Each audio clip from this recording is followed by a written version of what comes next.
Story time audio ബുക്സിലേക്ക് എല്ലാവർക്കും സ്വാഗതം. CV Nirmala എഴുതിയ മറുതീരം തേടി. രാജേഷ് മാധവനും സംഘവും വന്നു നോക്കുമ്പോൾ കൈലാസ്നാഥ് നിലത്ത് കമിഴ്ന്നു കിടപ്പുണ്ട്. ബെഡ്റൂമിൻ്റെ വാതിലിനരികെ വന്ന് നിൽക്കുകയാണ് സിതാര മഹാദേവൻ. അവളുടെ കയ്യിൽ പുരാതനമായ ഒരു വാളുണ്ടായിരുന്നു. ഇതെന്തിനെടുത്തു? രാജേഷ് മാധവൻ ചോദിച്ചു. ഭയപ്പെടുത്താൻ വേണ്ടി എടുത്തതാ. സിതാര ആ വാൾ ഭിത്തിയിലെ പരിചയോട് ചേർത്ത് ഘടിപ്പിച്ച വാളുറയിലിട്ടു. അയാൾക്ക് എന്താ സംഭവിച്ചത്? ബോധം കെട്ട് വീണു, സിതാര പറഞ്ഞു. ഡോൺ നിലത്ത് വീണ് കിടന്ന റിവോൾവറിലേക്ക് കുനിഞ്ഞു നോക്കി. ഇതിന് സൈലൻസർ ഉണ്ട്, അതാണ് വെടിപൊട്ടിയ ശബ്ദം പുറത്തു കേൾക്കാതിരുന്നേ. മുറിയിൽ അവിടവിടെ വെടിയുണ്ട തറച്ച് ഭിത്തിയിൽ നിന്ന് പെയിന്റും ഇഷ്ടികയുടെ അംശങ്ങളും അടർന്നു വീണ് കിടപ്പുണ്ടായിരുന്നു. ഇയാൾ മരിച്ചു. കൈലാസ്നാഥിനരികെ കുനിഞ്ഞിരുന്ന് അയാളുടെ നാഡി പരിശോധിച്ചുകൊണ്ട് രാജേഷ് മാധവൻ തെല്ലമ്പരപ്പിൽ പറഞ്ഞു. സിതാര, നിന്റെ പരീക്ഷണം അല്പക്കടുത്തുപോയി. അയാൾ എന്നെ വെടിവെച്ച് കൊല്ലാനാ ശ്രമിച്ചത്. താൻ വാളൂങ്ങി പേടിപ്പിച്ചതിൻ്റെ ന്യായീകരണമെന്നോണം സിതാര പറഞ്ഞു. മരിച്ചു എന്നുള്ളത് തീർച്ചയാണോ സർ? ഡോണ്ടി വിശ്വാസം വരാതെ ചോദിച്ചു. ഹാർട്ട് പേഷ്യൻ്റ് ആണെന്ന് തോന്നുന്നു. ടാബ്ലറ്റ്സ് തപ്പിയെടുക്കാൻ ഒരു ശ്രമം നടത്തിയിട്ടുണ്ട്, രാജേഷ് മാധവൻ പറഞ്ഞു. എന്തൊരു കോയിൻസിഡൻസ്! അഷ്ടമൂർത്തിക്ക് ആശ്ചര്യവും സന്തോഷവും മറച്ചുവെക്കാൻ കഴിഞ്ഞില്ല. മഹാദേവൻ നമ്പ്യാർ തീഹാർ ജയിലിൽ കിടന്നു മരിച്ചത് ജീവൻ നിലനിർത്താനുള്ള മരുന്ന് കിട്ടാതെയായിരുന്നു. വാളെടുത്തവൻ വാളാൽ എന്നോ മറ്റോ ഒരു പ്രമാണമില്ലേ? ഡോണ്ടി ആരോടെന്നില്ലാതെ പറഞ്ഞു. സിതാരയ്ക്ക് വേണ്ടി ലൈറ്റ് അണയ്ക്കുകയും കത്തിക്കുകയും ചെയ്തുകൊണ്ടിരുന്ന ജിൻസൺ ജനാല കർട്ടന്റെ മറവിൽ നിന്ന് പുറത്തേക്ക് വന്നു. അയാൾ സിതാരയെ വെടിവെച്ച് കൊല്ലേണ്ടതായിരുന്നു. അയാൾ തോക്കെടുത്ത് ഉന്നം പിടിച്ചതും ഞാൻ ലൈറ്റ് അണച്ചു, ജിൻസൺ പറഞ്ഞു. ഇനി നമ്മൾ എന്താ ചെയ്യണ്ടേ? എല്ലാം കൈവിട്ടു പോയോ? അഷ്ടമൂർത്തി ചോദിച്ചു. കൈവിട്ടു പോകാൻ നമ്മുടെ കയ്യിൽ ഒന്നും ഉണ്ടായിരുന്നില്ലല്ലോ. ആകെയുള്ളത് സിതാരയ, അവൾ നമ്മുടെ കൂടെ തന്നെയുണ്ട്, രാജേഷ് മാധവൻ പറഞ്ഞു. അടുത്ത നടപടി എന്താണ് സർ? ഡോണ്ടി തൻ്റെ മേലധികാരിയോട് ചോദിച്ചു. എത്രയും വേഗം ഡൽഹി പോലീസിനെ വിവരമറിയിക്കുക. പോലീസ് എത്തുന്നതിന് മുമ്പ് അഷ്ടമൂർത്തിയും ജിൻസണും സിതാരയും സ്ഥലം വിടണം. രാജേഷ് മാധവൻ നിലത്ത് കിടന്ന പവർ ഓഫ് അറ്റോർണി കുനിഞ്ഞെടുത്തു. ഇത് ഞാൻ കയ്യിൽ വെച്ചോളാം. ഡൽഹി പോലീസിനോട് പറയാൻ നമുക്ക് ഒരു കച്ചിത്തുരുമ്പ് വേണ്ടേ? രാജേഷ് മാധവൻ വളരെ വേഗത്തിൽ തീരുമാനങ്ങൾ എടുത്തു. അഷ്ടമൂർത്തിയെയും സിതാരയെയും ജിൻസണെയും ടാക്സിയിൽ കയറ്റി ഹോട്ടലിലേക്ക് തിരിച്ചയച്ചു. അതിനുശേഷം ഡൽഹി പോലീസിനെ വിവരമറിയിച്ചു. കൈലാസ്നാഥിനെ പരിചയമുള്ള പോലീസ് ഉടൻ തന്നെ പാഞ്ഞെത്തി. കൈലാസ്നാഥിന്റെ മരണം സ്ഥിരീകരിച്ചു. കൊലപാതകമാണോ എന്ന് സംശയിച്ച പോലീസ് വളരെ സൂക്ഷ്മതയോടെയാണ് മേൽനടപടികൾ സ്വീകരിച്ചത്. സർജനെ വിളിച്ചു വരുത്തി മൃതദേഹം സൂക്ഷ്മമായി പരിശോധിച്ചു. മരണം നടന്ന മുറി സീൽ ചെയ്തു. റിവോൾവർ തെളിവിനായി എടുത്തു സൂക്ഷിച്ചു. രാജേഷ് മാധവനും സംഘവും തങ്ങൾ ആരെന്നുള്ള സത്യാവസ്ഥ വെളിപ്പെടുത്തി. മഹാദേവൻ നമ്പ്യാരുടെ മകൾ നയോമി എന്ന പെൺകുട്ടിയുടെ കൊലപാതകവുമായി ബന്ധപ്പെട്ട കേസ് അന്വേഷിക്കുന്ന കേരള ക്രൈംബ്രാഞ്ച് പോലീസ് ഉദ്യോഗസ്ഥരാണ് തങ്ങൾ എന്നതിൻ്റെ ഐഡന്റിറ്റി കാർഡ് ഡൽഹി പോലീസിനെ കാണിച്ചു. മഹാദേവൻ നമ്പ്യാരുടെ മറ്റൊരു മകളായ സിതാരയും കൊല്ലപ്പെട്ടുവെന്ന് വിശ്വസിക്കപ്പെടുന്നതെന്നും അതിൻ്റെ വാസ്തവികത എത്രത്തോളമുണ്ടെന്ന് അറിയാനായിട്ടാണ് കൈലാസ്നാഥിനെ കാണാൻ വന്നതെന്നും രാജേഷ് മാധവൻ ഡൽഹി പോലീസിനോട് വിശദീകരിച്ചു. മഹാദേവൻ നമ്പ്യാരും നമ്പ്യാരുടെ മകളായ സിതാര മഹാദേവനുമായി അടുത്ത ബന്ധമുള്ള ആളായിരുന്നു കൈലാസ്നാഥ്. സിതാര മഹാദേവനെ അവസാനമായി കണ്ടയാൾ കൈലാസ്നാഥാണ്. അദ്ദേഹം അവളെ ചെന്നൈയിലുള്ള ബന്ധുക്കളുടെ അടുത്തേക്ക് കൂട്ടിക്കൊണ്ടുപോയി. അതിനുശേഷം സിതാരയെ പറ്റിയുള്ള അറിവ് മാനസിക വിഭ്രാന്തിക്ക് അടിമയായി തീർന്ന സിതാരയെ തിരുച്ചിറപ്പള്ളിയിലുള്ള ഒരു മെന്റൽ സാനിറ്റോറിയത്തിൽ ചികിത്സിപ്പിക്കാനായി അഡ്മിറ്റ് ചെയ്തുവെന്നും അവിടെ നിന്നും രക്ഷപ്പെട്ട അവൾ ചില സാമൂഹ്യ വിരുദ്ധരുടെ കൈകളാൽ കൊല്ലപ്പെട്ടുവെന്നുമാണ്. അതിൻ്റെ ഡീറ്റെയിൽസ് കളക്ട് ചെയ്യാൻ വേണ്ടിയാണ് ഞങ്ങൾ ഡൽഹിയിൽ വന്നതും കൈലാസ്നാഥിനെ കണ്ടതും. കൈലാസ്നാഥിന്റെ മരണത്തിൽ എന്തോ വലിയ ദുരൂഹതയുണ്ടെന്ന് സംശയിച്ച ഡൽഹി പോലീസ് അതുകൊണ്ടൊന്നും സംതൃപ്തരായില്ല. പിറ്റേന്ന് കൈലാസ്നാഥിന്റെ മരണവാർത്ത ചില പത്രങ്ങളിലും TV ചാനലുകളിലും ബ്രേക്കിംഗ് ന്യൂസായി വന്നു. മൾബറി ഹൗസിലെ പരിചാരകരെ ചോദ്യം ചെയ്തപ്പോൾ രാത്രി അനിഷ്ട സംഭവങ്ങൾ എന്തെങ്കിലും ഉണ്ടായതായി അവർക്കൊരു സൂചന പോലും ലഭിച്ചിട്ടില്ലെന്ന് അറിവായി. കൈലാസ്നാഥും അദ്ദേഹത്തിൻ്റെ അതിഥികളും വളരെ സ്നേഹത്തിലും സന്തോഷത്തിലുമാണ് സംസാരിച്ചതും പെരുമാറിയതും. കൈലാസ്നാഥ് അവർക്ക് വേണ്ടി മദ്യസൽക്കാരം പോലും ഒരുക്കി. രാത്രി ഡിന്നറും ഉണ്ടായിരുന്നു. ഡൽഹി പോലീസ് കമ്മീഷണർ നേരിട്ട് ഇടപെട്ട് കൈലാസ്നാഥിന്റെ മരണത്തെപ്പറ്റിയുള്ള ഫസ്റ്റ് ഇൻഫർമേഷൻ റിപ്പോർട്ട് പരിശോധിച്ചു. കൈലാസ്നാഥിന്റെ മരണം സംഭവിച്ചത് ഹൃദയാഘാതം മൂലമാണെന്ന് പോസ്റ്റ്മോർട്ടം റിപ്പോർട്ട് വന്നതോടെ എല്ലാ അഭ്യൂഹങ്ങൾക്കും വിരാമമായി. ഡൽഹി പോലീസിന് ഉത്തരം കിട്ടാത്ത ചോദ്യം ഒന്നു മാത്രമായിരുന്നു: കൈലാസ്നാഥ് നിറ തോക്കെടുത്ത് ആരുടെ നേർക്കാണ് നിറയൊഴിച്ചത്? ബെഡ്റൂമിൽ കൈലാസ്നാഥ് തോക്കെടുത്ത് നേരിട്ട അജ്ഞാത ശത്രു ആരായിരുന്നു? കൈലാസ്നാഥ് അമിതമായി മദ്യപിച്ചിരുന്നു എന്ന് പോസ്റ്റ്മോർട്ടം റിപ്പോർട്ടിലുണ്ടായിരുന്നത് ആ സംശയത്തിനും മറുപടി നൽകി. മദ്യപിച്ച് ലക്ക് കെട്ടതിൻ്റെ വിഭ്രാന്തിയിൽ കാണാത്ത ശത്രുവിനെ കാണുന്നതായി സങ്കല്പിച്ച് വെടിവെച്ചതായിരിക്കാം. വെടിയുണ്ടകളെല്ലാം വിവിധ സ്ഥാനങ്ങളിലാണ് ചെന്ന് തറച്ചിരിക്കുന്നത്. വെടിയുണ്ടകൾ ഏറ്റ സ്ഥാനങ്ങൾ തമ്മിൽ 10-12 അടി വരെ അകലമുണ്ട്. ഒരാളെ ഓടിച്ചിട്ട് വെടിവെക്കുമ്പോൾ മാത്രമേ അങ്ങനെയൊരു അകലമുണ്ടാകാൻ സാധ്യതയുള്ളൂ. കൈലാസ്നാഥിന് തിരിച്ചറിയാൻ പറ്റാത്ത ശത്രുക്കൾ ആരും മൾബറി ഹൗസിൽ ഇന്നലെ രാത്രി ഉണ്ടായിരുന്നില്ല.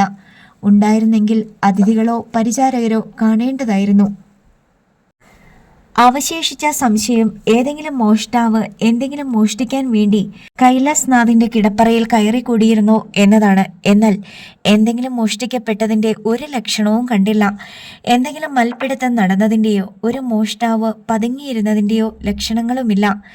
മരണപ്പെട്ടവന്റെ ചരിത്രം അവന്റെ കുഴിമാടം വരെ മാത്രമേ അവശേഷിക്കുന്നുള്ളൂ എന്ന സത്യം അന്വർത്ഥമായി. കൈലാസ്നാഥിന്റെ മൃതദേഹം ബന്ധുക്കൾ വന്ന് ഏറ്റുവാങ്ങി വിമാനമാർഗം തിരുവനന്തപുരത്തേക്ക് കൊണ്ടുപോയി. അവിടെ തറവാട്ടു വളപ്പിൽ ഒരുക്കിയ ചിതയിൽ അയാളുടെ ചരിത്രം അവസാനിച്ചു. ജിൻസണും അഷ്ടമൂർത്തിയും സിതാരയും ചെന്നൈയിലേക്ക് പോയിക്കൊള്ളാൻ രാജേഷ് മാധവൻ നിർദ്ദേശം നൽകിയിട്ടുണ്ടായിരുന്നു. ഡൽഹിയിൽ കൈലാസ്നാഥിന്റെ മരണം സംബന്ധിച്ച ഊഹാപോഹങ്ങളും പോസ്റ്റ്മോർട്ടവും ഡൽഹി പോലീസിന്റെ അന്വേഷണവും നടക്കുന്നതിനിടയിൽ തന്നെ അവർ ചെന്നൈക്കുള്ള ഫ്ലൈറ്റ് പിടിച്ച് യാത്രയായി.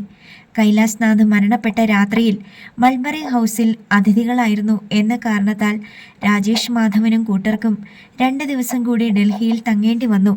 ഡൽഹി പോലീസിന്റെ നടപടിക്രമങ്ങൾ അവസാനിച്ച ശേഷം മാത്രമേ അവർക്ക് മടങ്ങുവാൻ സാധിക്കുമായിരുന്നുള്ളൂ. കൈലാസ്നാഥിനെ കൊണ്ട് സത്യം പറയിക്കാനുള്ള പരീക്ഷണം അല്പം കടുത്തുപോയി എന്നൊരു മനസ്താപം രാജേഷ് മാധവന് ഉണ്ടായിരുന്നു. അയാൾ മരിച്ചു പോകുമെന്ന് നമ്മളാരും വിചാരിച്ചില്ലല്ലോ സർ. ഡോണ്ടി തൻ്റെ മേലുദ്യോഗസ്ഥനെ സമാധാനിപ്പിക്കാൻ ശ്രമിച്ചു. അയാളെ നിയമത്തിന് മുന്നിൽ കൊണ്ടുവന്ന് അർഹിക്കുന്ന ശിക്ഷ വാങ്ങിക്കൊടുക്കണമെന്നായിരുന്നു എൻ്റെ ആഗ്രഹം, രാജേഷ് മാധവൻ പറഞ്ഞു. അയാൾക്ക് അർഹിക്കുന്ന ശിക്ഷ കിട്ടുമായിരുന്നോ സർ? പണവും പദവിയും സ്ഥാനമാനങ്ങളും ഉപയോഗിച്ച് അയാൾ രക്ഷപ്പെട്ടേനെ. മൾബറി ഹൗസ് കൈവശത്തിൽ നിന്ന് വിട്ടുപോകാതിരിക്കാൻ എന്തെങ്കിലും വൃത്തികെട്ട കളി അയാൾ ഇനിയും കളിച്ചേനെ. വേണ്ടി വന്നാൽ സിതാരയെ കൊലപ്പെടുത്താനും മടിക്കില്ലായിരുന്നു, ഡോൺ പറഞ്ഞു. പക്ഷേ അങ്ങനെ രക്ഷപ്പെടാൻ വിധി അയാളെ അനുവദിച്ചില്ല. അയാൾക്ക് അർഹിക്കുന്ന ശിക്ഷ തന്നെയല്ലേ കിട്ടിയത് സർ? രോഗിയായ മഹാദേവൻ നമ്പ്യാരെ കള്ളക്കേസിൽ കുടുക്കി തീഹാർ ജയിലിലടച്ച് മരുന്ന് കൊടുക്കാതെ കൊലപ്പെടുത്തിയ അയാൾക്ക് അതേ നാണയത്തിൽ തന്നെ കിട്ടിയില്ലേ? അത് ശരി തന്നെ. പക്ഷേ സിതാരയെ ഭ്രാന്താശുപത്രിയിൽ അടച്ച കേസും കൂടി തെളിയിക്കണമായിരുന്നു. നിങ്ങൾക്കറിയോ, അയാൾ അവളെ മിസ്യൂസ് ചെയ്തിട്ടുണ്ട്. സെക്ഷലി, മയക്കുമരുന്നും മദ്യവും കൊടുത്ത് മയക്കി. നോ സർ, ഇല്ല, അങ്ങനെ സംഭവിക്കില്ല. ഡോണിന് അത് വിശ്വസിക്കാൻ വയ്യ. തനിക്ക് അവളോട് പ്രേമമായിരുന്നോ? അത് പണ്ട്. പക്ഷേ നമുക്ക് നോക്കാം. ആ സംഭാഷണം അവിടെ അവസാനിച്ചു. കൈലാസ്നാഥിന്റെ മൃതദേഹം തിരുവനന്തപുരത്ത് ദഹിപ്പിച്ചു എന്നറിഞ്ഞ ശേഷം അടുത്ത ദിവസം തന്നെ രാജേഷ് മാധവനും സംഘവും ചെന്നൈക്ക് യാത്ര തിരിച്ചു. കൈലാസ്നാഥിന്റെ മരണമറിഞ്ഞ് ഞെട്ടിയിരിക്കുകയായിരുന്നു ജയദേവൻ നമ്പ്യാരും മക്കളും. കൈലാസ്നാഥിന്റെ ആകസ്മിക മരണം അവർക്ക് വിശ്വസിക്കാവുന്നതിനും അപ്പുറത്തായിരുന്നു. ആ മരണത്തിന് പിന്നിൽ എന്തെങ്കിലും പിന്നാമ്പുറ കളികൾ ഉണ്ടായിരിക്കുമെന്ന് തന്നെ ജയദേവൻ നമ്പ്യാർ വിശ്വസിച്ചു. കൈലാസ്നാഥുമായി ഒത്തുചേർന്ന് വളരെയധികം കാര്യങ്ങൾ ചെയ്തു തീർക്കാനുണ്ടായിരുന്നു. മഹാദേവൻ നമ്പ്യാരുടെ വസ്തുവകകൾ ഇതുവരെ ഭാഗം വെച്ച് കഴിഞ്ഞിട്ടില്ല. അത് ഏതൊക്കെ ആരുടെയൊക്കെ പേരിലാക്കണമെന്ന് സംബന്ധിച്ച തർക്കം നിലനിൽക്കുന്നുണ്ട്. കൈലാസ്നാഥിന്റെ മധ്യസ്ഥതയിൽ വേണം അതെല്ലാം ഒത്തുതീർപ്പിലെത്തിക്കാൻ. മൾബറി ഹൗസ് കൈലാസ്നാഥ് വിട്ടുതരില്ലെന്ന് വ്യക്തമാക്കി കഴിഞ്ഞതാണ്. പക്ഷേ താൻ പ്രമാണം രജിസ്റ്റർ ചെയ്ത് കൊടുത്താൽ മാത്രമേ അതിൻ്റെ ഉടമാവകാശം കൈലാസ്നാഥിന് ലഭിക്കൂ എന്ന് ജയദേവൻ നമ്പ്യാർക്കറിയാം. കാരണം തൻ്റെ പേരിലാണ് മുക്തിയാർ. അടുത്ത ബന്ധുവിന് മാത്രമേ പവർ ഓഫ് അറ്റോർണി ആകാൻ പറ്റൂ എന്ന കാരണത്തിലാണ് അന്ന് കൈലാസ്നാഥ് ജയദേവൻ നമ്പ്യാരെ പവർ ഓഫ് അറ്റോർണി ആകാൻ അനുവദിച്ചത്. ഇനിയിപ്പോൾ കൈലാസ്നാഥ് പോയ സ്ഥിതിക്ക് മൾബറി ഹൗസും തനിക്ക് സ്വന്തമാക്കാമെന്ന് ജയദേവൻ നമ്പ്യാർ കണക്കുകൂട്ടി. ഒരു കണക്കിൽ എല്ലാം നല്ലതിനു വേണ്ടിയായിരുന്നു. പക്ഷേ പവർ ഓഫ് അറ്റോർണി എഴുതിയ പ്രമാണം കൈലാസ്നാഥിൻ്റെ കയ്യിലാണ്. ഇനി അത് കൈവശപ്പെടുത്തണം. മറ്റാർക്കും അതുകൊണ്ട് യാതൊരു പ്രയോജനവും ഇല്ലാത്തതിനാൽ അത് തനിക്ക് തിരിച്ചു കിട്ടുമെന്ന് തന്നെ അയാൾ കണക്കുകൂട്ടി. ഇങ്ങനെ പലതും ആലോചിച്ചിരിക്കെ അയാളുടെ ഫോണിലേക്ക് ഒരു കോൾ വന്നു. ജയദേവൻ നമ്പ്യാർ എഴുന്നേറ്റ് ഫോൺ എടുത്തു. ഹലോ. പേരില്ലാത്ത നമ്പർ ആരുടേതെന്ന് അയാൾക്കൊരു പിടിയും കിട്ടിയില്ല. മറുവശത്ത് ഏതോ ഒരു സ്ത്രീ സ്വരം കേട്ടതുപോലെ തോന്നി. പ്ലീസ് ഹോൾഡ് ഓൺ, ഒരു സ്ത്രീ പറയുന്നു. ജയദേവൻ നമ്പ്യാർ മുറിയിൽ നിന്ന് പുറത്തിറങ്ങി. ഹലോ കൊച്ചച്ച, ഇത് ഞാനാ. ഫോണിലെ ശബ്ദം കേട്ട് ജയദേവൻ നമ്പ്യാർ ഞെട്ടിത്തരിച്ചു. മനസ്സിലായില്ലേ കൊച്ചച്ചന്? സിതാര മഹാദേവൻ.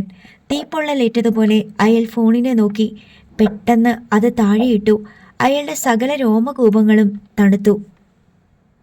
ജയദേവൻ നമ്പ്യാർ മുറിയിൽ അങ്ങിങ്ങു നോക്കി. ആരെയും കാണാനില്ല. തനിക്ക് എന്തെങ്കിലും ബുദ്ധിമാന്യം സംഭവിച്ചോ?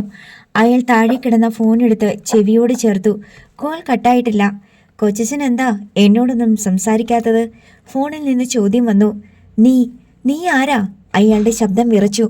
ഞാൻ ആദ്യമേ പറഞ്ഞില്ലേ, സിതാര മഹാദേവൻ. ഇല്ല, ഞാനിത് വിശ്വസിക്കില്ല.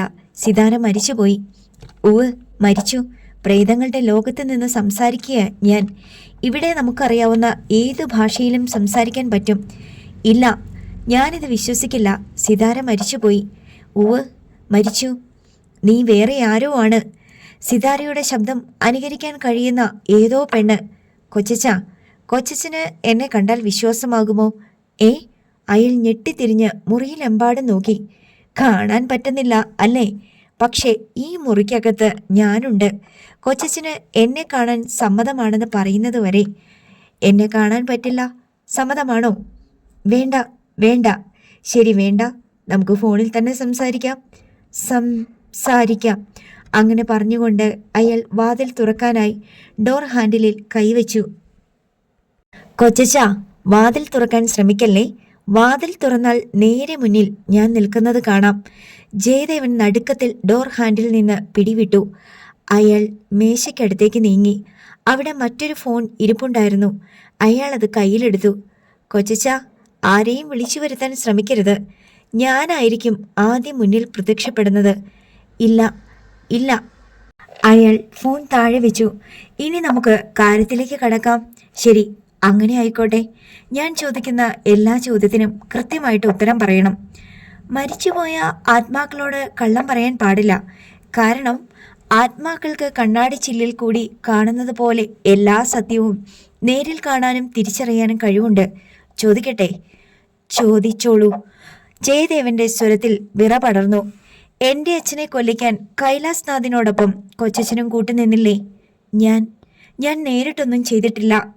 എൻ്റെ അച്ഛൻ മഹാദേവൻ നമ്പ്യാർ ജയിലിൽ വെച്ച് കൊല്ലപ്പെടുന്നതിനും മുമ്പ്, അച്ഛൻ മലേഷ്യയിൽ നിന്ന് ഡൽഹിയിലേക്ക് വരുന്നതിനു മുമ്പ് കൈലാസ്നാഥ് എന്ന രാഷ്ട്രീയ നേതാവ് കൊച്ചച്ഛനെ വന്ന് കണ്ടിരുന്നോ? കാണാൻ വന്നിട്ടുണ്ടായിരുന്നു. ഡൽഹിയിലേക്ക് വരുന്നതിനു മുമ്പ്? അതെ. എന്തു പറയാൻ വേണ്ടി വന്നു? മൾബറി ഹൗസ് വിൽക്കാൻ പോവുകയാണെന്ന് പറഞ്ഞു. ചേട്ടൻ്റെ പേരിലുള്ള സ്വത്തുക്കൾ മുഴുവൻ ഇല്ലീഗലായി ജനിച്ച മകളുടെ പേരിൽ വരത്തക്ക വിധം വിൽപത്രം തയ്യാറാക്കാൻ പോവുകയാണെന്നും സ്വത്തുക്കളെല്ലാം അന്യാധീനപ്പെട്ടു പോകുമെന്നും പറഞ്ഞു. അങ്ങനെ സംഭവിക്കാതിരിക്കാൻ എന്തു ചെയ്യണമെന്ന് പറഞ്ഞു? കൈലാസ്നാഥിൻ്റെ കൂടെ നിൽക്കണമെന്ന്. സമ്മതിച്ചോ? സമ്മതിച്ചു. നിന്നാൽ എന്താണ് പ്രതിഫലം? കേരളത്തിലും തമിഴ്നാട്ടിലുമുള്ള വസ്തുവകകൾ എനിക്കും സുധർമ്മയ്ക്കും തങ്ങളുടെ മക്കൾക്കും പങ്കിട്ടെടുക്കാമെന്ന് പറഞ്ഞു. എങ്ങനെ പങ്കിട്ടെടുക്കും? എൻ്റെ അച്ഛൻ ഇല്ലാതായാൽ ഞാനല്ലേ അനന്തരാവകാശി? നിന്നെ കൊണ്ട് എൻ്റെ പേരിലേക്ക് പവർ ഓഫ് അറ്റോർണി എഴുതിച്ചു തരാം എന്ന് പറഞ്ഞു. അതിനെ എതിർത്തോ? ഇല്ല. അനുകൂലിച്ചോ? ഞാൻ ഒന്നിനും മുന്നിട്ടിറങ്ങിയില്ല.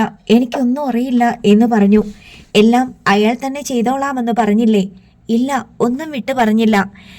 എൻ്റെ അച്ഛനെയും എന്നെയും അയാൾ വകവരുത്തുമെന്നൊരു സൂചന കിട്ടിയിരുന്നില്ലേ? അങ്ങനെ തോന്നിയില്ല. പക്ഷേ അയാൾ എന്തെങ്കിലും കള്ളത്തരം കാണിക്കുമെന്ന് തോന്നിയിരുന്നു. സ്വന്തം ജ്യേഷ്ഠനെയും അദ്ദേഹത്തിന്റെ മകളെയും രക്ഷപ്പെടുത്തണമെന്ന് തോന്നിയില്ലല്ലോ. പകരം കിട്ടിയേക്കാവുന്ന വസ്തുവകകളിലായിരുന്നു കണ്ണ്. ജയദേവൻ നമ്പ്യാർ മിണ്ടുന്നില്ല. അതിൻ്റെ അർത്ഥം എൻ്റെ അച്ഛനെയും എന്നെയും കൊല്ലാൻ കൊച്ചച്ഛൻ മൗനസമ്മതം കൊടുത്തു എന്നാണ്. ഞാനൊന്നും പറഞ്ഞിട്ടില്ല. കൊല്ലരുതെന്ന് പറഞ്ഞോ? ഇല്ലല്ലോ. മറുപടിയില്ല. കൊച്ചച്ഛൻ്റെ ജ്യേഷ്ഠൻ, എൻ്റെ അച്ഛൻ മഹാദേവൻ നമ്പ്യാർ, ജയിലിൽ വെച്ച് മരിച്ചപ്പോൾ അതിൻ്റെ പിന്നിൽ പ്രവർത്തിച്ചത് കൈലാസ്നാഥാണെന്ന് അറിയാമായിരുന്നില്ലേ? അറിയാമായിരുന്നു. ജയദേവൻ നമ്പ്യാർ ഒരു എതിർപ്പും കൂടാതെ സമ്മതിച്ചു. എൻ്റെ അച്ഛൻ്റെ മരണശേഷം കൈലാസ്നാഥ് കൊച്ചച്ഛനെ കാണാൻ ഇവിടെ വന്നിരുന്നു അല്ലേ? കോലാലംപൂരിൽ നിന്ന് എന്നെ വിളിച്ചു വരുത്തി എങ്ങനെ പവർ ഓഫ് അറ്റോർണി തയ്യാറാക്കണമെന്നും എങ്ങനെ എന്നെ വകവരുത്തണമെന്നും ആലോചിക്കാൻ വേണ്ടി അല്ലേ? അങ്ങനെയൊക്കെ സംഭവിച്ചു പോയി. അതൊന്നും എൻ്റെ പൂർണ്ണ മനസ്സോടെയല്ല, എന്നെ കൊണ്ട് സമ്മതിപ്പിക്കുകയായിരുന്നു. തോക്ക് കാണിച്ചല്ലല്ലോ സമ്മതിപ്പിച്ചത്, ഭീമമായ സ്വത്ത് കാണിച്ച് പ്രലോഭിപ്പിച്ചിട്ടല്ലേ? ജയദേവൻ നമ്പ്യാർ മറുപടി പറയുന്നില്ല. ഉത്തരം പറയണം. അതെ, സ്വത്ത് കാണിച്ചാണ്. പവർ ഓഫ് അറ്റോർണി എഴുതി വാങ്ങിയ ശേഷം എന്നെ കൊല്ലണമെന്ന് തീരുമാനിച്ചതും ഇവിടെ വച്ചല്ലേ? ഇല്ല, നിന്നെ കൊല്ലണമെന്ന് തീരുമാനിച്ചിരുന്നില്ല. മെൻ്റൽ ഹോസ്പിറ്റലിൽ അടയ്ക്കണമെന്ന് മാത്രമായിരുന്നു ധാരണ. ഭ്രാന്താശുപത്രിയിൽ അടച്ച് ഇല്ലാത്ത ഭ്രാന്തിനെ ചികിത്സിച്ച് എന്നെ ഭ്രാന്ത് പിടിപ്പിച്ച് ഇഞ്ചിഞ്ചായി കൊല്ലുക, അതായിരുന്നില്ലേ പ്ലാൻ? കൊല്ലണമെന്ന് ഒരിക്കലും പറഞ്ഞിട്ടില്ല. അതെങ്ങനെ സംഭവിച്ചെന്നും എനിക്കറിയില്ല. ഉദ്ദേശിച്ചതുപോലെ എല്ലാം നടന്നതിൽ വളരെ സന്തോഷം തോന്നിയില്ലേ? മറുപടിയില്ല. മിത്ര കുഞ്ഞമ്മയ്ക്കും അവരുടെ മക്കൾക്കും ഈ ഗൂഢാലോചനയിലെല്ലാം പങ്കില്ലേ കൊച്ചച്ച? ചേട്ടൻ ജയിലിൽ വെച്ച് മരണപ്പെട്ട ശേഷം മാത്രം വന്നു ചേർന്നവരാ അവർ. കൊലപാതകത്തിലൊന്നും അവർക്കൊരു പങ്കുമില്ല. എന്നെ തിരുച്ചിറപ്പള്ളിയിൽ കൊണ്ടുപോയി ഭ്രാന്താശുപത്രിയിൽ അടച്ചത് അവരല്ലേ? പക്ഷേ നിന്നെ കൊല്ലണമെന്ന് അവർക്കൊരിക്കലും ആഗ്രഹമുണ്ടായിരുന്നില്ല. എൻ്റെ അച്ഛൻ്റെ സ്വത്ത് എങ്ങനെയും തട്ടിയെടുക്കണമെന്ന് ആഗ്രഹമുണ്ടായിരുന്നല്ലോ, ഇല്ലേ? അതുണ്ടായിരുന്നു. നിങ്ങളുടെ ആ ആഗ്രഹമാണ് എൻ്റെ അച്ഛൻ്റെയും എൻ്റെയും കൊലപാതകത്തിന് കാരണമെന്ന് സമ്മതിക്കാമോ? അത് ഞാൻ സമ്മതിക്കാം. പക്ഷേ ഞങ്ങൾ ആരെയും കൊന്നിട്ടില്ല. കൊല്ലാൻ പ്രേരിപ്പിച്ചതും കൊലപാതക കുറ്റം തന്നെയാണ്. പ്രേരണ കൊടുത്തില്ലേ? കൊടുത്തു. മൾബറി ഹൗസ് കൈവശപ്പെടുത്താൻ വേണ്ടി ആത്മസുഹൃത്തിനെ കൊന്ന കൈലാസ്നാഥിന് എന്ത് കിട്ടിയെന്ന് കണ്ടോ? മരണശിക്ഷ. കൊച്ചച്ഛന് എന്ത് ശിക്ഷയാണ് വേണ്ടത്? മരണമോ ജീവപര്യന്തമോ? ഉത്തരമില്ല. ഇനി കൊച്ചച്ഛനോട് ഞാനൊരു സത്യം പറയുകയാണ്. സിതാര മഹാദേവൻ മരിച്ചിട്ടില്ല. ഞാൻ ജീവനോടെയുണ്ട്. ജീവനുള്ള സിതാരയാണ് കൊച്ചച്ഛനോട് സംസാരിച്ചത്. ഈ സംഭാഷണം മുഴുവൻ റെക്കോർഡ് ചെയ്യപ്പെട്ടിട്ടുണ്ട്. കൊച്ചച്ഛൻ വാതിൽ ഒന്ന് തുറക്കണം. ഞാൻ വാതിലിന് മുമ്പിൽ നിൽപ്പുണ്ട്. ജയദേവൻ നമ്പ്യാർ പെട്ടെന്ന് പിന്നോട്ട് മാറി. കൊച്ചച്ഛൻ പേടിക്കണ്ട, പ്രേതമല്ല ഞാൻ. പോലീസ് ഈ വീടിന് ചുറ്റുമുണ്ട്. കേരളത്തിലെ ക്രൈംബ്രാഞ്ച് പോലീസ് എൻ്റെ കൂടെയുണ്ട്. ജയദേവൻ നമ്പ്യാർ വിയർത്ത് തളർന്നു നിന്നു. പിന്നെ വാതിലിൻ്റെ ലോക്ക് മാറ്റി. വിശാലമായ ഹാളിൻ്റെ മധ്യത്തിൽ ഫോണുമായി സിതാര മഹാദേവൻ നിൽക്കുന്നത് അയാൾ കണ്ടു. തൻ്റെ കുടുംബാംഗങ്ങൾ മറ്റൊരിടത്ത് മാറി നിൽക്കുന്നു. അവരുടെ സമീപം പോലീസ്. സിതാര നേരെ ജയദേവൻ നമ്പ്യാരുടെ മുന്നിലേക്ക് ചെന്നു. ജയദേവൻ കണ്ണെടുക്കാതെ നോക്കി. സിതാര തന്നെ, ഒരു മാറ്റവുമില്ല. അപ്പോൾ തിരുച്ചിറപ്പള്ളി പോലീസ് കണ്ടെടുക്കുകയും തങ്ങൾ തിരിച്ചറിയുകയും ചെയ്ത മൃതദേഹം, ചെന്നൈയിൽ കൊണ്ടുവന്ന് പോസ്റ്റ്മോർട്ടം ചെയ്ത് സംസ്കരിച്ച ജഡം. സിതാര ജയദേവൻ നമ്പ്യാരുടെ കണ്ണുകളിൽ നിന്ന് ഇനിയും ഇട്ടുമാറാത്ത ഭീതിയിലേക്ക് കണ്ണു നട്ടു. ഒരിക്കലും പ്രതീക്ഷിച്ചില്ല അല്ലേ ഇങ്ങനെയൊരു തിരിച്ചുവരവ്? നിങ്ങൾ ആഗ്രഹിച്ച പോലെ തന്നെ എല്ലാം നടന്നേനെ. ശരിക്കും ഞാൻ മരണത്തിന്റെ വായിലെത്തിയതായിരുന്നു. ജയദേവൻ നമ്പ്യാർ പകച്ചു നോക്കി. പക്ഷേ എൻ്റെ അച്ഛൻ്റെ ആത്മാവ് എന്നോടൊപ്പം ഉണ്ടായിരുന്നു. മരിച്ചുപോയവർ നിശബ്ദരായിരിക്കും, പക്ഷേ അവർക്കൊന്നും ചെയ്യാൻ കഴിയില്ലെന്ന് വിചാരിക്കരുത്. ജയദേവൻ നമ്പ്യാരുടെ കണ്ണും ശിരസും പതിയെ താണു. എല്ലാ പഴുതുകളും അടച്ചുകൊണ്ടുള്ള ക്രൈംബ്രാഞ്ച് പോലീസിന്റെ ചോദ്യം ചെയ്യലിൽ ജയദേവൻ നമ്പ്യാർക്കും അയാളുടെ ഭാര്യയ്ക്കും 2 ആൺമക്കൾക്കും സകലതും തുറന്നു പറയുകയല്ലാതെ ഗത്യന്തരമൊന്നുമില്ലായിരുന്നു. മൾബറി ഹൗസ് മഹാദേവൻ നമ്പ്യാർ വിൽക്കാൻ തീരുമാനിച്ചതു മുതലാണ് ഗൂഢാലോചനയുടെ തുടക്കമെന്ന് ജയദേവൻ നമ്പ്യാർ സമ്മതിച്ചു. മൾബറി ഹൗസ് എങ്ങനെയും സ്വന്തമാക്കണമെന്നത് കൈലാസ്നാഥിന്റെ ചിരകാല അഭിലാഷമായിരുന്നു. അത് ബോളിവുഡിലെ ഒരു വൻകിട സിനിമാ നിർമ്മാതാവിന് കൈമാറാനുള്ള ചർച്ചകൾ പുരോഗമിച്ചു വരികയായിരുന്നു. ആ ബിസിനസ് നടക്കുമെന്നും ദീർഘകാലമായി താൻ കൈവശം വെച്ച് ഉപയോഗിച്ചു പോരുന്ന മൾബറി ഹൗസ് നഷ്ടപ്പെടുമെന്നും ബോധ്യമായതോടെ കൈലാസ്നാഥിന് വിറളി പിടിച്ചു. മൾബറി ഹൗസിന്റെ പ്രൗഢിയെയും രഹസ്യാത്മകതയെയും അടിസ്ഥാനമാക്കിയായിരുന്നു കൈലാസ്നാഥ് ഡൽഹിയിൽ രാഷ്ട്രീയ കളരിയിൽ ചുവട് തെറ്റാതെ പാർട്ടി മാറിയും കൂറുമാറിയും അംഗം വെട്ടി നിന്നത്. മൾബറി ഹൗസ് നഷ്ടപ്പെടുന്നത് തന്റെ രാഷ്ട്രീയ ഭാവിക്ക് തന്നെ ദോഷകരമായി തീരുമെന്ന് മനസ്സിലാക്കിയ കൈലാസ്നാഥ് വിൽപ്പന തടയാൻ വേണ്ടി പല ഉപായങ്ങളും പയറ്റി. മൾബറി ഹൗസിൽ പ്രേതബാധയുണ്ടെന്ന് വരെ പ്രചരിപ്പിച്ചു. 1 വർഷത്തോളം മൾബറി ഹൗസിന്റെ വിൽപ്പന തടഞ്ഞു വെക്കാൻ അയാൾക്ക് സാധിച്ചു. മഹാദേവൻ നമ്പ്യാർ കൈലാസ്നാഥിനെ സംശയിച്ചു തുടങ്ങിയിടത്തു നിന്നാണ് പ്രശ്നങ്ങൾ ആരംഭിച്ചത്. മൾബറി ഹൗസിന്റെ വിൽപ്പനയ്ക്കെതിരെ കൈലാസ്നാഥ് ഇടങ്കോലിടുന്നുണ്ടെന്ന് മനസ്സിലാക്കിയ മഹാദേവൻ നമ്പ്യാർ കൈലാസ്നാഥിനോട് മൾബറി ഹൗസിൽ നിന്ന് ഒഴിഞ്ഞു പോകണമെന്ന് ആവശ്യപ്പെട്ടു. ഉടൻ തന്നെ കൈലാസ്നാഥ് കളം മാറ്റി ചവിട്ടി. മൾബറി ഹൗസ് വിൽക്കാൻ പോവുകയാണെന്ന പരസ്യങ്ങളും മറ്റും സ്വന്തം നിലയിൽ പത്രങ്ങൾക്കും ഏജൻസികൾക്കും നൽകി. അതിനിടയിൽ മഹാദേവൻ നമ്പ്യാരെ കൊടുക്കാനുള്ള തന്ത്രങ്ങൾ മെനഞ്ഞു.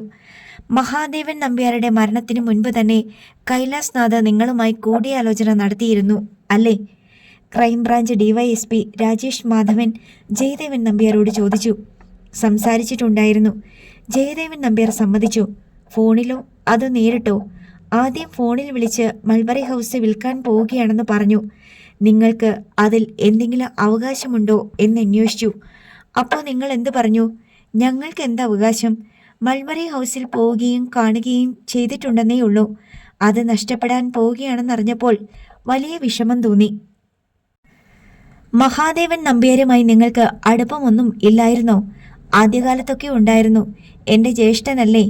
എറണാകുളത്ത് ഞങ്ങൾക്കൊരു പ്രോപ്പർട്ടി ഉണ്ടായിരുന്നു. ഞങ്ങളുടെ അച്ഛൻ വാങ്ങിയിട്ടതാ, മുളവുകാട് തുരുത്തിൽ. അന്ന് അച്ഛൻ മഹിയേട്ടൻ്റെ പേരിലാണ് വാങ്ങിയത്. അന്നതിന് തുച്ഛമായ വിലയേ ഉണ്ടായിരുന്നുള്ളൂ. തറവാട്ട് സ്വന്തം ഭാഗം വെച്ചപ്പോൾ ആ സ്ഥലം ആരും പരിഗണിച്ചില്ല. 30-35 വർഷം മുമ്പ് അവിടെ സ്ഥലത്തിന് നിസ്സാര വിലയേ ഉണ്ടായിരുന്നുള്ളൂ എന്നതാണ് അതിന് കാരണം. പക്ഷേ ഗോശ്രീ പാലം വന്നപ്പോൾ അവിടെ ഭൂമിക്ക് വില ഇരച്ചു കയറി. സെന്റിന് 20 ലക്ഷം രൂപ വരെ വിലയായി. 6 ഏക്കർ സ്ഥലത്തിന്റെ വില ഒന്ന് ആലോചിച്ചു നോക്കണം. 150 കോടി വരും. നിങ്ങളതിന് അവകാശം ചോദിച്ചു കാണും അല്ലേ? രാജേഷ് മാധവൻ സൗഹാർദ്ദ ഭാവത്തിലാണ് ചോദിച്ചത്. ആ സ്ഥലം 3ആയിട്ട് ഭാഗിക്കണമെന്ന് ഞാൻ മഹിയേട്ടനോട് പറഞ്ഞു. എനിക്കൊരു പങ്ക്, മഹിയേട്ടനൊരു പങ്ക്, ഒരു പങ്ക് ശ്രീദേവിക്കും. പക്ഷേ മഹിയേട്ടൻ അത് സമ്മതിച്ചില്ല. ഞാനും ശ്രീദേവിയും കോടതിയിൽ പോയി. സിവിൽ കേസല്ലേ, കുറേ കാലം നീണ്ടു. ഭാഗ ഉടമ്പടിയിൽ മുളവുകാട് സ്ഥലത്തെക്കുറിച്ച് വ്യക്തത ഇല്ലായിരുന്നതുകൊണ്ട് നിലവിലുള്ള സ്ഥിതി തുടരാൻ തന്നെയാണ് കോടതി വിധിച്ചത്. അതായത് ആ സ്വത്ത് മഹിയേട്ടന് തന്നെ. ആ കേസ് നടന്ന കാലത്ത് ഞാനും ശ്രീദേവിയും മഹിയേട്ടനുമായിട്ട് അകന്നുപോയി. പിന്നെ അത് ശരിയായില്ല. ജയദേവൻ പറഞ്ഞു നിർത്തി. ഓക്കെ, കൈലാസ്നാഥ് ഇവിടെ ആദ്യം വന്നത് എപ്പോഴാ? മഹാദേവൻ നമ്പ്യാർ മരിക്കുന്നതിന് മുമ്പോ അതിനുശേഷമോ? എല്ലാ വിവരങ്ങളും കൃത്യമായി ശേഖരിച്ചിട്ടാണ് ഞങ്ങൾ തെളിവെടുപ്പിന് വന്നിരിക്കുന്നത്. നിങ്ങൾ പറയുന്ന ഓരോ കള്ളവും നിങ്ങൾക്കെതിരെയുള്ള തെളിവായിട്ട് വരുമെന്ന് ഓർമ്മ വേണം. രാജേഷ് മാധവൻ മുന്നറിയിപ്പ് നൽകി. മഹിയേട്ടൻ മരിക്കുന്നതിന് മുമ്പ് 2 തവണ കൈലാസ്നാഥ് ഇവിടെ വന്നിട്ടുണ്ട്. ഞങ്ങളും മഹിയേട്ടനും തമ്മിലുള്ള അകലത്തെക്കുറിച്ച് വിശദമായിട്ട് ചോദിച്ചറിഞ്ഞു. മഹിയേട്ടന് എന്തെങ്കിലും സംഭവിച്ചു പോയാൽ ഞാൻ മൾബറി ഹൗസിൽ എന്തെങ്കിലും അവകാശവാദവുമായി മുന്നോട്ട് വരുമോ എന്ന് ചോദിച്ചു. ഞാൻ പറഞ്ഞു, മഹിയേട്ടന് മക്കളുണ്ടല്ലോ, അവർക്കല്ലേ അവകാശം. മഹിയേട്ടന് ഇന്ത്യയിലുള്ള സ്വത്തിൻ്റെ അവകാശം സിതാരാ മഹാദേവന് കിട്ടുമെന്നും ഞാൻ അവളുടെ പവർ ഓഫ് അറ്റോർണി ആയാൽ മുളവുകാട് പ്രോപ്പർട്ടി എനിക്ക് സ്വന്തമാക്കാൻ പറ്റുമെന്നും കൈലാസ്നാഥ് പറഞ്ഞു. അപ്പോഴും മഹാദേവൻ ജീവിച്ചിരിപ്പുണ്ട്? ഉവ്. വേറെ എന്തെങ്കിലും പ്രലോഭനം ഉണ്ടായിരുന്നോ? രാജേഷ് മാധവൻ ചോദിച്ചു. ചെങ്കോട്ടയിലെ മഹാദേവൻ ഗാർഡൻസും ഏന്തയാറിലെ റബ്ബർ എസ്റ്റേറ്റും എനിക്കും ശ്രീദേവിക്കുമായി പങ്കിട്ടെടുക്കാം എന്ന് പറഞ്ഞു. കൂടാതെ എറണാകുളത്ത് ഫ്ലാറ്റുകൾ ഉണ്ടായിരുന്നു. നിങ്ങൾ സഹോദരിയുമായി കൂടിയാലോചിച്ചോ? ആലോചിച്ചു. കൈലാസ്നാഥും ഞാനും കൂടി തിരിച്ചിക്ക് പോയി ശ്രീദേവിയെ കണ്ട് സംസാരിച്ചു. കൈലാസ്നാഥിന് മഹാദേവനെ വകവരുത്താൻ പ്ലാനുണ്ടെന്ന് നിങ്ങൾക്ക് 2 പേർക്കും അപ്പോഴൊന്നും തോന്നിയില്ലേ? കൊല്ലുമെന്ന് ഒരിക്കലും സംശയം തോന്നിയില്ല. ഞങ്ങളോട് പറഞ്ഞത് മഹിയേട്ടൻ എന്തോ ഗുരുതരമായ രോഗമുണ്ടെന്നും ഇനി അധികം നാൾ ജീവിച്ചിരിക്കാൻ സാധ്യതയില്ലെന്നുമാ. വർഷങ്ങൾക്ക് മുമ്പ് തന്നെ മഹിയേട്ടൻ ക്രോണിക് ഡയബറ്റിക് ആയിരുന്നു. ഹൈ BP യും ഉണ്ടായിരുന്നു. കിഡ്നി ഫെയിലിയർ ആണെന്നും കൈലാസ്നാഥ് പറഞ്ഞു. നിങ്ങളതെല്ലാം വിശ്വസിച്ചു? അവിശ്വസിക്കേണ്ട കാര്യമില്ലായിരുന്നു. രണ്ടാമത്തെ തവണ കൈലാസ്നാഥ് വന്നപ്പോൾ സ്വത്ത് എങ്ങനെ വീതം വെക്കണം എന്ന് സംസാരിച്ച് ഏറെക്കുറെ ധാരണയായി. മഹിയേട്ടൻ അപ്പോഴും മലേഷ്യയിലായിരുന്നു. നിങ്ങളുടെ യാതൊരു മനസ്സറവും ഇല്ലാതെയായിരുന്നോ മഹാദേവൻ നമ്പ്യാരുടെ കൊലപാതകം? എനിക്കറിയില്ലായിരുന്നു. തീഹാർ ജയിലിൽ വെച്ച് മഹിയേട്ടൻ മരിച്ച ശേഷം പത്രവാർത്തകളിൽ നിന്നും TV ന്യൂസിൽ നിന്നുമൊക്കെ അറിഞ്ഞ വിവരങ്ങളും ഊഹാപോഹങ്ങളും വെച്ച് നോക്കിയപ്പോൾ സംശയം തോന്നി. കൈലാസ്നാഥ് മഹാദേവന്റെ പേരിൽ ഒരു പണം തട്ടിപ്പ് കേസ് കെട്ടിച്ചമച്ചു. മലേഷ്യൻ പോലീസിൻ്റെതെന്ന പേരിൽ ഒരു സന്ദേശം ഡൽഹി പോലീസിന് അയപ്പിച്ചു. മലേഷ്യയിൽ വൻ സാമ്പത്തിക തട്ടിപ്പ് നടത്തിയ കേസിൽ പ്രതിയാണെന്ന്. എങ്കിൽ പോലും ഡൽഹി പോലീസിന് അയാളെ അറസ്റ്റ് ചെയ്യേണ്ട കാര്യമില്ല. ഇന്ത്യയിൽ അയാൾ ഒരു കുറ്റകൃത്യവും ചെയ്തിട്ടില്ല. പക്ഷേ ലക്ഷങ്ങൾ വാരിക്കൊടുത്ത് ഡൽഹി പോലീസിനെ കൊണ്ട് കൈലാസ്നാഥ് മഹാദേവനെ അറസ്റ്റ് ചെയ്യിച്ചു. മഹാദേവനുള്ള ജീവൻ രക്ഷാ മരുന്നുകൾ തടഞ്ഞു വെക്കാനായി തീഹാർ ജയിലിലെ ഉന്നതർക്ക് ലക്ഷങ്ങൾ കൊടുത്തു. പ്രത്യക്ഷത്തിൽ കൊലപാതകമല്ല, പ്രാണൻ നിലനിർത്താൻ അത്യാവശ്യമായ മരുന്നുകൾ കിട്ടാതെ മഹാദേവൻ ജയിലിൽ കിടന്നു മരിച്ചു. ഇത്രയും കാര്യങ്ങൾ നിങ്ങൾക്ക് അറിവുണ്ടായിരുന്നോ? രാജേഷ് മാധവൻ ചോദിച്ചു. മഹിയേട്ടൻ്റെ മരണശേഷം കൈലാസ്നാഥ് പറഞ്ഞിട്ടുണ്ട്, നമ്മൾ ആരെയും കൊന്നിട്ടില്ല. മൾബറി ഹൗസ് സംരക്ഷിക്കാൻ വേണ്ടി ചില അഡ്ജസ്റ്റ്മെൻറ്റുകൾ നടത്തിയതേ ഉള്ളൂവെന്ന്. അതിൻ്റെ അർത്ഥം എന്താണെന്ന് പിന്നീട് മനസ്സിലായി. ജയദേവൻ നമ്പ്യാർ സമ്മതിച്ചു. സ്വന്തം സഹോദരൻ്റെ രക്തം പുരണ്ട വസ്തുവകകൾ വേണ്ടെന്ന് വെക്കാൻ നിങ്ങൾക്ക് തോന്നിയില്ല? പകരം അയാളുടെ മകളെ കൂടി വിളിച്ചു വരുത്തി നശിപ്പിക്കാനല്ലായിരുന്നോ നിങ്ങൾ കൂട്ടുനിന്നത്? ജയദേവൻ ആ ചോദ്യങ്ങൾക്ക് മുന്നിൽ മൗനമായി നിന്നു. ആ ഗൂഢാലോചന ഇവിടെ വെച്ചല്ലേ നടന്നത്? അതൊരു ഗൂഢാലോചനയൊന്നും അല്ലായിരുന്നു. സിതാര ഡൽഹിയിലേക്ക് വരുന്നുണ്ട്. അവളെ കൂട്ടിക്കൊണ്ട് ചെന്നൈയിലേക്ക് വരാം. പവർ ഓഫ് അറ്റോർണി രജിസ്റ്റർ ചെയ്യാനുള്ള എല്ലാ ഏർപ്പാടുകളും ചെയ്തു തരണം എന്ന് പറഞ്ഞു. അത് സിതാര മഹാദേവൻ സ്വമനസാലെ ചെയ്യുന്നതാണെന്ന് തോന്നിയോ? കൈലാസ്നാഥ് ചെയ്യിപ്പിക്കുകയായിരിക്കും എന്ന സംശയം ഉണ്ടായിരുന്നു. മഹാദേവന്റെ സ്വത്തുക്കളെല്ലാം കൈവശപ്പെടുത്താൻ കിട്ടുന്ന അവസരമല്ലേ, അത് കളഞ്ഞു കുളിക്കണ്ട എന്ന് കരുതി അല്ലേ? അവകാശപ്പെട്ട സ്വത്ത് കിട്ടാത്തതിന്റെ അമർഷമുണ്ടായിരുന്നു. തുടർന്നുള്ള ചോദ്യം ചെയ്യലിൽ സിതാരയെ മയക്കുമരുന്ന് കൊടുത്താണ് ചെന്നൈയിലേക്ക് കൈലാസ്നാഥ് വിമാനമാർഗം എത്തിച്ചതെന്ന് ജയദേവൻ നമ്പ്യാർ സമ്മതിച്ചു. അവൾ എപ്പോഴും മയക്കുമരുന്നിന്റെ ലഹരിയിലായിരുന്നു. അവൾ എല്ലാവരെയും കാണുന്നുണ്ട്, സംസാരിക്കുന്നുണ്ട്, ചിരിക്കുന്നുണ്ട്. പക്ഷെ ഒന്നും അറിയില്ല. എവിടെയാണെന്നോ എന്തിനു വേണ്ടി വന്നുവെന്നോ അവൾക്കറിയില്ല. ഞങ്ങൾ ആദ്യമായിട്ട് കാണുകയാ. അങ്ങനെയൊരു അവസ്ഥയിൽ ഒരു പെണ്ണിനെ അവളുടെ പേരിലുള്ളതും പേരിലേക്ക് വന്നു ചേരാനുള്ളതുമായ വസ്തുവകകൾ ക്രയവിക്രയം ചെയ്യാനുള്ള പവർ ഓഫ് അറ്റോർണിയായി എന്നെ വെച്ചുകൊണ്ടുള്ള പ്രമാണത്തിലും അവൾ ഒപ്പിട്ട് തന്നു. അതും മയക്കുമരുന്നിൻ്റെ ലഹരിയിൽ തന്നെ ആയിരുന്നില്ലേ? ഉവ്. ജയദേവൻ തല താഴ്ത്തി സമ്മതിച്ചു. സിതാരയെ ഭ്രാന്താശുപത്രിയിൽ അടയ്ക്കാനുള്ള ഐഡിയ ആരുടേതായിരുന്നു? നിങ്ങളുടെ സഹോദരിയുടേതോ? അല്ല, അതും കൈലാസ്നാഥിൻ്റെ ആയിരുന്നു. അതിനു പറ്റിയ ഒരു മെൻ്റൽ സാനിറ്റോറിയം തിരുച്ചിറപ്പള്ളിയിൽ ഉണ്ടെന്ന് പറയുക മാത്രമേ ശ്രീദേവി ചെയ്തിട്ടുള്ളൂ. അങ്ങനെയാണ് ഞങ്ങൾ അവളെ തിരുച്ചിയിലേക്ക് കൊണ്ടുപോയത്. ഒരു സ്വകാര്യ മനോരോഗ ചികിത്സാ കേന്ദ്രമായിരുന്നു. അതിൻ്റെ അധികൃതരും ഡോക്ടറുമായി സംസാരിച്ച് സിതാരയെ അവിടെ അഡ്മിറ്റ് ചെയ്യിക്കാനുള്ള ചുമതല കൈലാസ്നാഥ് ഞങ്ങളെ ഏൽപ്പിച്ചു. പണവും കൈലാസ്നാഥ് തന്നു. എത്ര രൂപ കൊടുത്തു അവർക്കെല്ലാം കൂടി? 25 ലക്ഷം. ജയദേവൻ നമ്പ്യാരുടെ ഭാര്യയെയും മക്കളെയും കസ്റ്റഡിയിൽ എടുത്തുകൊണ്ടാണ് രാജേഷ് മാധവൻ്റെ ക്രൈം ബ്രാഞ്ച് പോലീസ് ടീം തിരുച്ചിറപ്പള്ളിക്ക് പോയത്. അവരുടെ കൈവശമുള്ള മൊബൈൽ ഫോണുകൾ പോലീസ് പിടിച്ചെടുത്തിരുന്നതിനാൽ തിരുച്ചിറപ്പള്ളിയിലേക്ക് വിളിച്ച് ശ്രീദേവിയെ അറിയിക്കാനുള്ള സാവകാശമൊന്നും ജയദേവനോ മക്കൾക്കോ കിട്ടിയില്ല. വെളുപ്പിന് 5:30 മണിയോടെ 3 വാഹനങ്ങളിലായി അവർ തിരുച്ചിറപ്പള്ളിയിലെത്തി. അസമയത്ത് കോളിംഗ് ബെൽ കേട്ട് വാതിൽ തുറന്ന ശ്രീദേവി സിതാര മഹാദേവനെ മുന്നിൽ കണ്ട് ഞെട്ടിവിറച്ച് കൂവിക്കരഞ്ഞ് തിരിഞ്ഞോടി ലിവിംഗ് റൂമിൽ നിന്ന് ഡൈനിങ് റൂമിലേക്കുള്ള ആ പരക്കം പാച്ചിലിൽ ഡൈനിങ് ടേബിളിൻ്റെ മൂലയിൽ ഇടിച്ച് നിലവിളിച്ചുകൊണ്ട് അവർ താഴെ വീണു. ശ്രീദേവിയുടെ ഭർത്താവും മക്കളും അലറിക്കരച്ചിൽ കേട്ട് ഞെട്ടിയുണർന്ന് ഓടിയെത്തിയപ്പോൾ ശ്രീദേവി ചുഴലി ബാധിച്ച പോലെ നിലത്ത് കിടന്ന് വെട്ടിവിറയ്ക്കുന്നുണ്ട്. വായിൽ കൂടി നുര വരുന്നു. എന്താണ് സംഭവിച്ചതെന്നറിയാതെ മക്കൾ അമ്മയെ കുലുക്കി വിളിക്കുമ്പോൾ ശ്രീദേവിയുടെ ഭർത്താവ് ജിനചന്ദ്രൻ ലിവിംഗ് റൂമിലേക്ക് നോക്കി.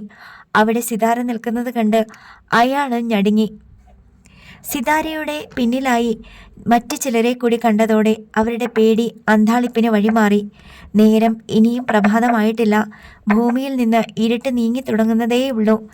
ബോധരഹിതയായ ശ്രീദേവിയെ മുഖത്ത് വെള്ളമൊഴിച്ച് ജ്യോതികയും രാഹുലും കൂടി ഉണർത്തി.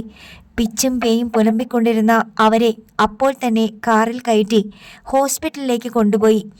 അവരോടൊപ്പം ഡോൺ ഡിയും മറ്റൊരു സഹപ്രവർത്തകനും ഹോസ്പിറ്റലിലേക്ക് പോയി. സിതാരയോടൊപ്പം ജയദേവനെയും ജയന്തിയെയും അർജുനെയും അഭിലാഷിനെയും കണ്ടപ്പോൾ ജിനചന്ദ്രന് സമാധാനമായി. എങ്കിലും സിതാരയെ നോക്കുമ്പോഴെല്ലാം അയാളുടെ കണ്ണിൽ പേടിയുടെ ഓളങ്ങൾ ഇളകി. രാജേഷ് മാധവൻ മുഖവരിയൊന്നും കൂടാതെ ജിനചന്ദ്രനോട് പറഞ്ഞു, ഇവൾ പ്രേതമല്ല, സംശയിക്കണ്ട. നിങ്ങളെല്ലാവരും കൂടി കൊന്നു കുഴിച്ചിട്ട സിതാര തന്നെ. വേറൊരു തരത്തിൽ പറഞ്ഞാൽ സിതാരയെ കൊലപ്പെടുത്തിയ കുറ്റത്തിന് നിങ്ങളെ കസ്റ്റഡിയിൽ എടുക്കാനും വേണ്ടി വന്നാൽ അറസ്റ്റ് ചെയ്യാനും വന്ന കേരള ക്രൈംബ്രാഞ്ച് പോലീസാണ് ഞങ്ങൾ. ജിനചന്ദ്രന്റെ സപ്തനാടികളും തളർന്നുപോയി. നിങ്ങൾ തനിച്ചാണെന്ന് വിചാരിച്ച് വിഷമിക്കേണ്ട. ദാ ജയദേവൻ നമ്പ്യാരും ഭാര്യയും മക്കളും നിങ്ങളോടൊപ്പമുണ്ട്. ഇനിയും കുറച്ചുപേരെ കൂടി വേണ്ടിവരും. സിതാരയെ മെന്റൽ ഹോസ്പിറ്റലിൽ അഡ്മിറ്റ് ചെയ്ത് വേണ്ട വിധം ചികിത്സിച്ച ഡോക്ടേഴ്സ്, പിന്നെ ഹോസ്പിറ്റൽ അതോറിറ്റി. നമുക്ക് ഉടൻ തന്നെ അങ്ങോട്ട് പോകാം. എന്താ, പ്രതീക്ഷയുടെ എന്തെങ്കിലും അടയാളം കിട്ടുമോ എന്നറിയാൻ ജിനചന്ദ്രൻ ജയദേവന്റെ നേർക്ക് നോക്കി. അയാൾ തല താഴ്ത്തിക്കളഞ്ഞു. ജയദേവൻ നമ്പ്യാർ കുറ്റമെല്ലാം ഏറ്റു പറഞ്ഞു കഴിഞ്ഞു. ഇനി കള്ളം പറഞ്ഞ് രക്ഷപ്പെടാമെന്ന് വിചാരിക്കണ്ട. നമുക്ക് പുറപ്പെടാം. രാജേഷ് മാധവൻ കർക്കശ സ്വരത്തിൽ പറഞ്ഞു. ഹോസ്പിറ്റലിന്റെ അഡ്രസ്സൊക്കെ ഞങ്ങളുടെ കയ്യിലുണ്ട്. നിങ്ങൾ കൂടെ വന്നാൽ മാത്രം മതി. അതോടെ ജിനചന്ദ്രൻ മാനസികമായി കീഴടങ്ങി.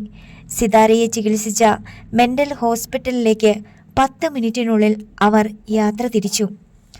അടുത്ത ഭാഗം നാളെ.